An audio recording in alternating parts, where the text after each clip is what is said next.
भारत जैसे देश में जहां धर्मनिरपेक्षता की बात करने वालों को टुकड़ा टुकड़ा गैंग का सदस्य कहा जाता हो, जहां कट्टरता की खिलाफत करने वालों को पाकिस्तान भेजने की नसीहत खुलेआम दी जाती हो, जहां बच्चे के बलात्कारियों के समर्थन में तिरंगा यात्रा निकाली जाती हो, जहां गौमांस का बहाना बनाकर मार डाली गई एक बुजुर्ग के हत्यारे का सम्मान तिरंगा उड़ाकर किया जाता हो, जहां दंगों के समर्थन में कैंपेन चलाए जाते हों, क्या वहां अल्पसंख्यकों पर हो रहे हमलों का विरोध किया जा सकता है?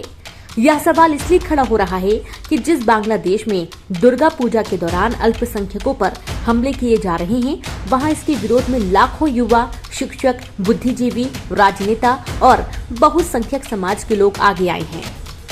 सरकार ने घोषणा की है कि जिनका नुकसान हुआ है उनकी भरपाई सरकार करेगी। बांग्लादेश की पीएम शेख हसीना ने भारत के प्रधानमंत्री नरेंद्र मोदी से साफ शब्दों में कहा है कि आपके देश की घटनाओं का असर हमारे समाज पर पड़ता है, हमें इसे संभालने में परेशानी होती है। बांग्लादेश में यह प्रदर्शन हमले के बाद से लगातार चल रहे हैं। दुर्गा पूजा समारोहों के दौरान सोशल मीडिया पर कथित तौर पर ईश निंदा करने वाले एक पोस्ट पाए जाने के बाद पिछले बुधवार से बांग्लादेश में हिंदुओं और उनके मंदिरों पर हमले बढ़ गए हैं।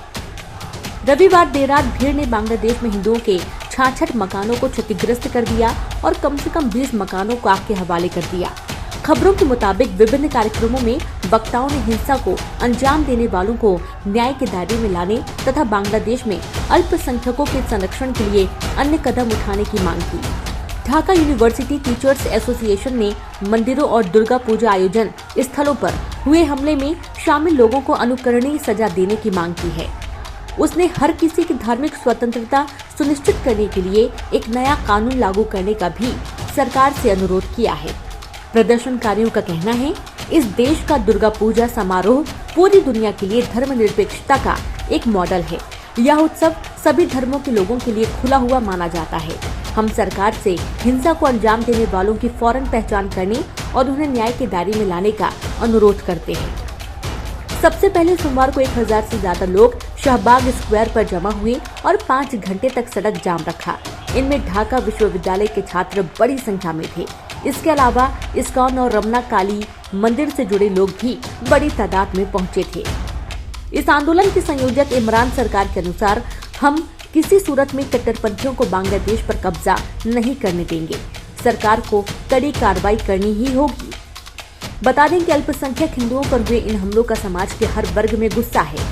पूर्व विदेश सचिव और बांग्लादेश युद्ध में पुरस्कार से सम्मानित शमशेर मोबिन ने कहा, इनकी कड़े शब्दों में निंदा की जानी चाहिए। 1992 में बाबरी मस्जिद विध्वंस के मामले में हुए दंगों में भी इस तरह की आगजनी नहीं हुई थी। यह वह बांग्लादेश नहीं है जिसके लिए हमने 1971 में पाकिस्तान से युद्ध लड़ा था। हमने समावेशी और धर्मनिरपेक्ष बांग्लादेश के लिए यह लड़ाई लड़ी थी। यदि वह उसे हासिल नहीं कर पाते हैं तो हमारा मकसद पूरा नहीं हुआ। सत्तारूढ़ आवामी लीग ने इस घटना को लेकर पूरे देश में सद्भावना रैली निकालने की घोषणा की है। साथ ही पीड़ित परिवारों से मुलाकात कर उनके नुकसान की भरपाई भी सरकार करेगी। हालांकि विश्लेषकों का कहना है कि दंगों का स्वरूप राजनीतिक है और इसका मकसद सत्तारूढ़ पार्टी के लिए मुसीबतें खड़ी करना है। दरअसल जहां बीएनपी की पकड़ कट्टरपंथी मुसलमानों और इस्लामी समाज के बीच पहले से ही है, तो वहीं आवामी लीग की पहचान एक समावेशी दल के रूप में है। लगभग सभी हिंदू तो इसका समर्थन करते ही हैं, बहुसंख्यक मुसलमानों का एक बड़ा तबका इसका समर्थन करता है। बांग्लादेश में हो रहे प्रदर्शनों के बीच बात भारत की करें तो यहाँ अल्पसंख्यकों को निशाने पर लेने की एक मिसाल यह भी है कि सीएए के खिलाफ शाहीन बाग में हुए आंदोलन पर देश के प्रधानमंत्री ने कहा था कि यह संयोग नहीं प्रयोग है। उन्होंने उसी समय यह भी कहा था कि दंगाइयों को उनके कपड़ों से पहचाना जा सकता है। इसके भी पहले उत्तर प्रदेश विधानसभा चुनाव 2017 में प्रधानमंत्री नरेंद्र मोदी ने चुनावी सभा में कब्रिस्तान शमशान का मुद्दा उठाया था। भारत में इस अल्पसंख्यक विरोधी नैरेटिव के बावजूद बीजेपी लगातार चुनाव जीत रही है, लेकिन बांग्लादेश में अल्पसंख्यक विरोधी नैरेटिव तैयार करने वाली बीएनपी बुरी तरह हार चुकी है और लंबे समय से सत्ता से बाहर है।